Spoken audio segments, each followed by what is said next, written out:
आज हम BSc part 3 की क्लास में डिस्कस करेंगे क्रोनिग पेनी मॉडल को। तो क्रोनिग पेनी मॉडल के अनुसार जो क्रोनिग और पेनी जो साइंटिस्ट हुए उनके अनुसार उन्होंने बताया कि जो इलेक्ट्रॉन है वो इलेक्ट्रॉन आवर्ती विभव क्षेत्र में गतिशील होता है और आवर्ती जो विभव क्षेत्र है वो परिवर्तित नहीं होकर के वो किस प्रकार से होता है, आयताकार रूप में उन्होंने माना कि ये परिवर्तनशील नहीं है, परिवर्तित नहीं मान करके उन्होंने आयताकार रूप में माना। और उसका जो आवर्ती विभव क्षेत्र का जो वितरण है उसको निम्न चित्र के अनुसार उन्होंने व्यक्त किया कि जो आवर्ती विभव क्षेत्र है वो इस रूप में जो है आयताकार रूप में होता है।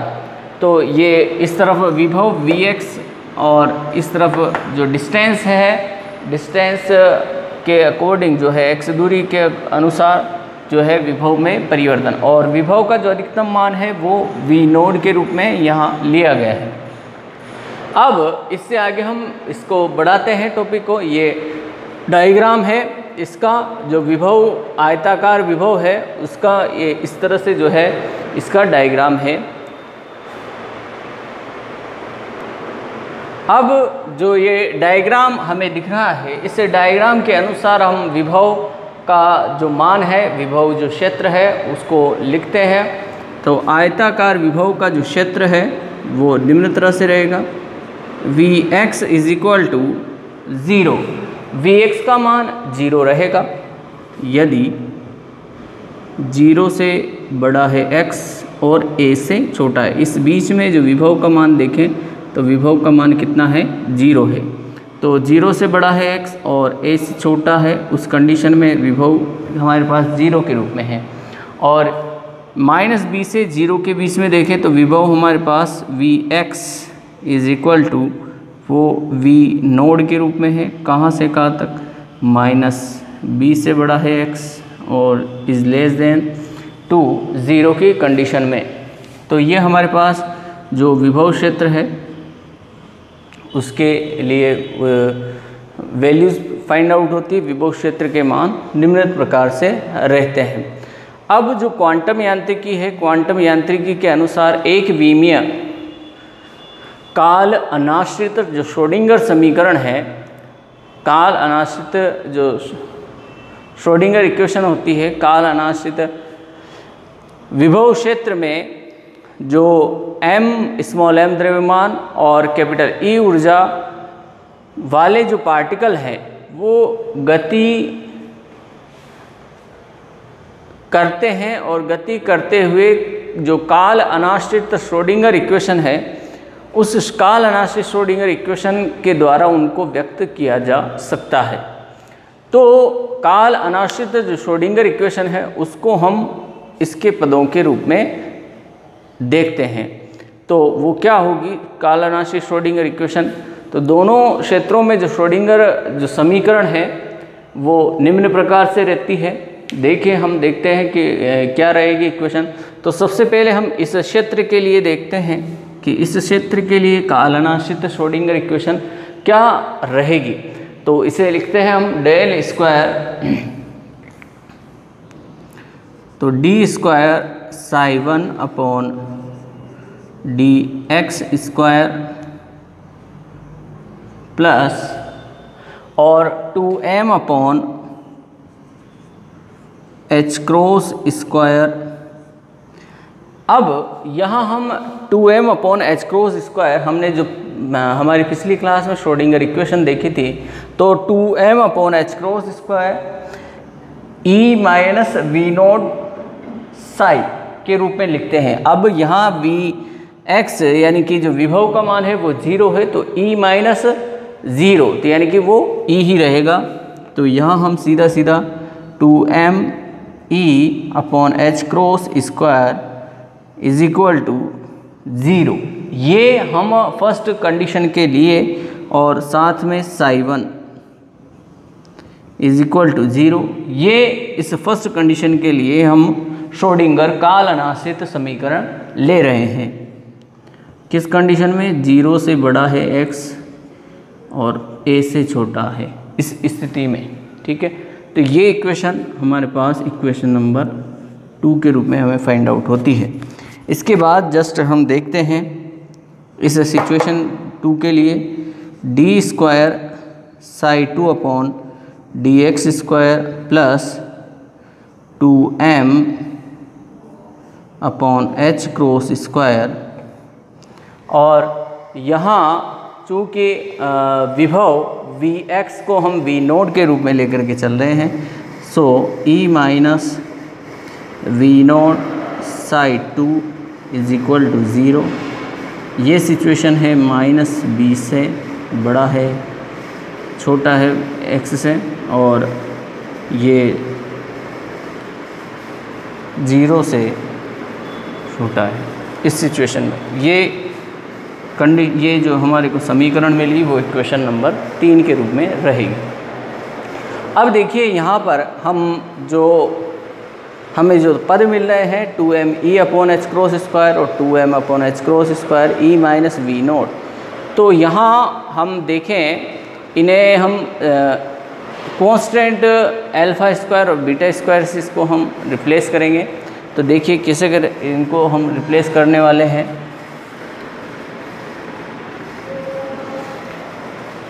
तो माना 2m upon H cross square और साथ में e 2m e upon H cross square that is alpha square. इसको अल्फा स्क्वायर हम के द्वारा हम रिप्लेस कर रहे हैं। साथ में हम देखें 2m upon H cross square e minus V naught. तो यहाँ इस इक्वेशन में जो वी नोड की वैल्यू है वो वी नोड की वैल्यू यानी कि जो विभव का मान है वो इलेक्ट्रॉन की ऊर्जा से अधिक होता है। इलेक्ट्रॉन की ऊर्जा से क्या होता है? अधिक होता है। तो हम इस इक्वेशन को जो है इस तरीके से भी लिख सकते हैं। इसे हम इक्वेशन नंबर 3 नहीं दें तो इसे हम D square psi 2 upon D x square minus 2m upon H cross square V naught minus E psi 2 is equal to 0। ये इक्वेशन नंबर 3 हम यहाँ ले सकते हैं। ये हमारे पास इक्वेशन नंबर 3 हो जाएगी। तो यहाँ से हम देख सकते हैं कि ये जो वैल्यू है इस वैल्यू को हम बीटा स्क्वायर से रिप्लेस करते हैं। तो 2m upon H cross square V naught minus E that is beta square. तो हमारे पास जो श्रोडिंगर इक्वेशंस है फर्स्ट कंडीशन और सेकंड कंडीशन के लिए वो इस तरह से मिलेगी D square psi 1 upon D x square plus alpha square psi 1 is equal to 0। D square psi 1 upon D x square plus minus beta square psi 2 is equal to 0 के रूप में हमें इक्वेशंस फाइंड आउट होती है। तो ये दो equations हमें मिल जाएगी और इन दोनों इक्वेशंस को हम देते हैं नंबर। ये इक्वेशन नंबर 3 थी, ये इक्वेशन नंबर आपके 4, ये इक्वेशन नंबर आपके 5। ये दो इक्वेशन हमें फाइंड आउट होती है, इक्वेशन नंबर 4 और 5। अब चूँकि हम जानते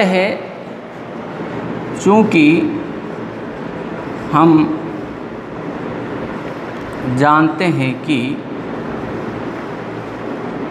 देखिए क्या जानते हैं हम कि psi x is equal to e की power iota k x u k x के रूप में हमें फाइंड आउट होता है इसका हल। तो psi x is equal to e की power iota k x u k x के रूप में हमें इसका सॉल्यूशन फाइंड आउट होता है। ये इक्वेशन नंबर 6। तो जब इक्वेशन नंबर 6 है तो साई 1 और साई 2 के लिए इस इक्वेशन के अकॉर्डिंग हम दो इक्वेशन तैयार करते हैं फॉर साई 1 के लिए। So psi 1 x is equal to, और चूंकि ये x का फंक्शन है तो हम बार बार x नहीं लिखें तो भी चल जाएगा काम। So psi one is equal to e की power iota k x u k, अब k की जगह 1 के लिए ले रहे हैं तो 1 x, इक्वेशन नंबर 7, ये इक्वेशन नंबर 7। इसी तरह psi two is equal to e की power iota k x u two x, equation number 8, ये इक्वेशन नंबर 8 हो जाएगी। अब हमारे पास जो इक्वेशंस आई 7 और 8, इन दोनों इक्वेशंस का जो है हम विद रेस्पेक्ट टू x अवकलन लेंगे। तो सबसे पहले हम अवकलन लेते हैं साई वन के लिए। तो साई वन के लिए हम जब इसका अवकलन लेंगे तो d, तो with respect to x differentiate equation 7, तो d psi one upon D x, d psi one upon D x. So e की पावर आयोटा के एक्स और u1x, तो यहाँ हमने सबसे पहले e की पावर आयोटा x इसको कांस्टेंट रखा और u1 का हम अवकलन लेंगे तो d u1 अपॉन dx, ये हमारे पास इसका अवकलन आएगा। प्लस अब दूसरी कंडीशन में हम u1 को कांस्टेंट रखेंगे, e की पावर आयोटा x का अवकलन लेते हैं तो e की पावर ये u1 हमारे पास कांस्टेंट, e की पावर आयोटा के x का e की पावर आयोटा के x, आयोटा के x का लेंगे तो आयोटा के रूप में हमें इसका जो है अवकलन फाइंड आउट होता है। अब इसके बाद हम इसका जो है विद रेस्पेक्ट टू x पुनः अवकलज लेते हैं, अगेन इसको डिफरेंशिएट करते हैं हम with respect to x।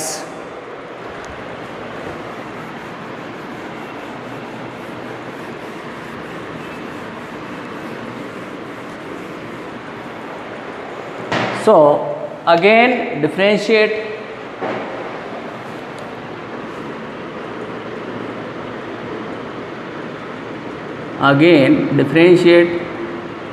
with respect to x, so d square psi 1 upon dx square is equal to d square x upon dx square is equal to, हम इसको फिर से जो है डिफरेंशिएट करने जा रहे हैं। तो देखिए सबसे पहले हम इसको डिफरेंशिएट करेंगे, e की पावर आयोटा x को हम कांस्टेंट रख रहे हैं और इसका अवकलन लेंगे तो e की पावर आयोटा के x, ठीक है। अब d square u1 d square u1 upon dx square plus, अब इसको कांस्टेंट रखेंगे, इसका अवकलन लेंगे। सो d u1 upon dx e की पावर आयोटा के x, और एक आयोटा के x का लेंगे तो आयोटा के प्लस, अब दूसरे पद को लेते हैं। तो दूसरे पद में हम सबसे पहले देखें तो यहाँ दूसरे पद में हम u1 को कांस्टेंट रखते हैं और e की पावर आयोटा के x का जो है हम अवकलज लेते हैं। तो u1 आयोटा के e की पावर आयोटा के x का e की पावर आयोटा के x, और आयोटा के x का जब हम अवकलन करेंगे तो आयोटा के हमारे पास बनेगा, तो ये आयोटा के आयोटा के आयोटा के का होल स्क्वायर बन जाएगा। प्लस अब आयोटा के e की पावर आयोटा के x को हम कांस्टेंट रखते हैं और अवकलज लेंगे u1 का, तो आयोटा k e की पावर आयोटा kx और d u1 अपॉन dx, ये हमारे पास इसका अवकलज फाइंड आउट होता है। तो अब यहाँ देखिए आयोटा k e की power iota kx D u1 upon dx, ये यहाँ पर भी है और ये यहाँ पर भी है, तो ये पद डबल बार हो गया, यानी कि इसको हम इस तरह से लिखते हैं d square psi 1 upon D x square is equal to e की power iota k x d square u1 upon D x square plus 2 iota k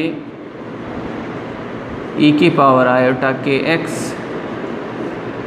d u1 upon D x plus यहाँ हमारे पास u1, अब चूंकि यहाँ हम देखें तो iota का स्क्वायर बनेगा तो वो -1 बनता है, तो इसको हम लिख सकते हैं माइनस का u1 के स्क्वायर माइनस का u1 के स्क्वायर ई की पावर आयोटा के एक्स, ये हमारे पास इक्वेशन आती है और इसे देते हैं हम, ये इक्वेशन नंबर 8 थी, इसको देते हैं हम इक्वेशन नंबर 9, ये इक्वेशन नंबर 9। सिमिलरली हम देख सकते हैं इसी प्रकार हम देखते हैं सिमिलरली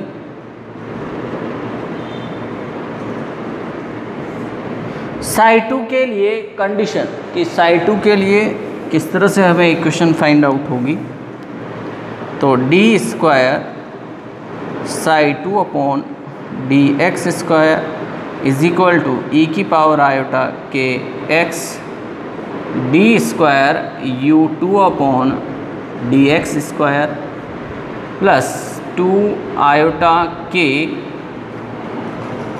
ई की power iota k x d u2 upon D x minus u2 k square e की पावर आयोटा के एक्स, ये इक्वेशन नंबर 10। तो इस तरह से हमारे पास दो इक्वेशंस फाइंड आउट होगी, equation number 9, equation number 10, Sai 1 और साई 2 के लिए। अब जो हमारे पास इक्वेशन नंबर 9 और 10 है, यहाँ से वैल्यू हम इक्वेशन नंबर 9 और 10 से जो वैल्यू है इक्वेशन नंबर 4 और इक्वेशन नंबर 5 में हम पुट करेंगे। इक्वेशन नंबर 4 और इक्वेशन नंबर 5 में हम पुट करेंगे और साई 1 और साई 2 की वैल्यू भी हमारे पास यहाँ पर है, तो इन वैल्यूज़ को भी यहाँ हम रखेंगे। तो देखिए जब हम इन वैल्यूज़ को रखेंगे तो किस तरह से जो है हम इक्वेशंस फाइंड आउट होते हैं। तो यहाँ देखिए एक समीकरण 9, 10, 7 व 8 से मान समीकरण 4 व 5 में रखने पर रख दीजिए d square psi 1 upon D x square. So सबसे पहले हम D square psi 1 upon D x square की वैल्यू रखेंगे, तो ई की power iota k x d square u1 upon D x square plus 2 iota k e की power iota k x d u1 upon D x minus u1 k square e की power iota k x, ये value हमें find out होती है, plus alpha square plus alpha square psi 1, Sai 1 ये रहा हमारे पास, यहाँ से साई 1 की वैल्यू यहाँ रखेंगे, अल्फा स्क्वायर u1 e की power iota kx is equal to 0। तो ये वैल्यू हमने यहाँ रखी। अब ये वैल्यू रखने के बाद हम इस इक्वेशन को पूरे को जो है हम सॉल्व करते हैं।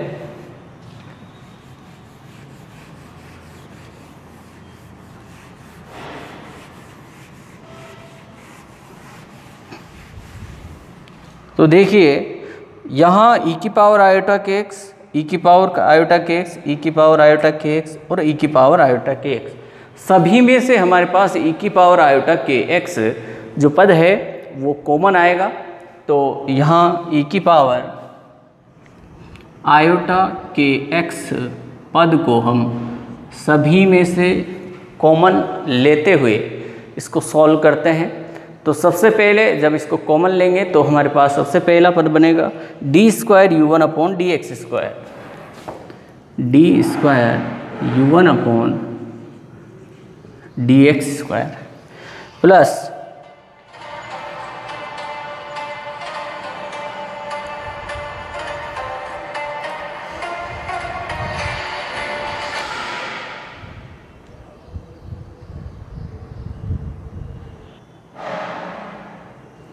तो हमारे पास d square u1 upon D x square 2 iota k plus 2 iota k d u1 upon D x minus u1 k square minus u1 k square plus alpha square u1 plus alpha square u1 is equal to 0। ये पद हमें यहाँ find out होता है। अब जब हमारे को ये पद मिल गया तो इसमें देखिए हम किस तरह से इसको चेंज करते हैं कि जो ये पीछे की तरफ जो हमें कांस्टेंट मिल रहे हैं, इन कांस्टेंट को हम एक साथ करेंगे क्योंकि यहाँ से हमें u1 जो है कांस्टेंट के रूप में फाइंड आउट हो रहा है। तो देखिए इस इक्वेशन को हम इस तरह से चेंज करेंगे, d square u1 upon D x square, d square u1 upon D x square plus 2 iota k d u1 upon D x plus alpha square minus k square u1 is equal to 0। ये हमारे को equation find out हो जाती है। और ये equation हमें find out होने के बाद इस इक्वेशन को देते हैं हम इक्वेशन नंबर 11, क्योंकि 10 यहाँ तक था, इसे देते हैं हम इक्वेशन नंबर 11। ये इक्वेशन नंबर 11 हमारे पास रहेगी। अब इस इक्वेशन नंबर 11 के बाद सिमिलरली हमें इक्वेशन नंबर 12 भी फाइंड आउट हो जाती है। Similarly d square u2 upon D x square plus 2 iota k d u2 upon D x plus alpha square minus k square u2 is equal to 0। Equation number 12, ये equation number 12 हमें यहाँ find out हो जाएगी। लेकिन यहाँ थोड़ा सा ये ध्यान रखना है कि यहाँ alpha square minus k square नहीं आएगा। यहाँ हमारे पास जो पद बनेगा वो बनेगा बीटा स्क्वायर के रूप में। यहाँ जो पद हमारे पास बनेगा वो बनेगा बीटा स्क्वायर के रूप में बनेगा, क्योंकि हम जो इक्वेशन ले रहे थे तो वहाँ पर हमारे पास था बीटा के रूप में।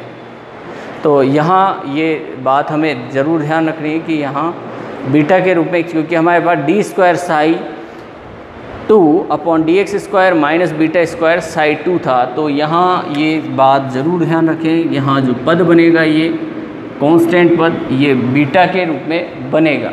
तो यहाँ जो हमारे पास इक्वेशन डेवलप होगी 2 iota k du 2/dx minus beta square plus k square u2 is equal to 0 के रूप में हमें फाइंड आउट होती है। तो आज की क्लास में इतना ही कि हमने जो दो इक्वेशंस थे u1 और u2 के, यानी कि जो श्रोडिंगर इक्वेशंस थे साई 1 और साई 2 के, उनके वैल्यूज़ हमने फाइंड आउट की इक्वेशन नंबर 11, इक्वेशन नंबर 12 के रूप में। नेक्स्ट क्लास में हम इन इक्वेशंस को सोल्व करेंगे और इन पर जो है परिसीमा प्रतिबंधों को अप्लाई करेंगे और फाइंड आउट करेंगे सॉल्यूशंस। तो आज की क्लास में इतना ही। Thank you all of students.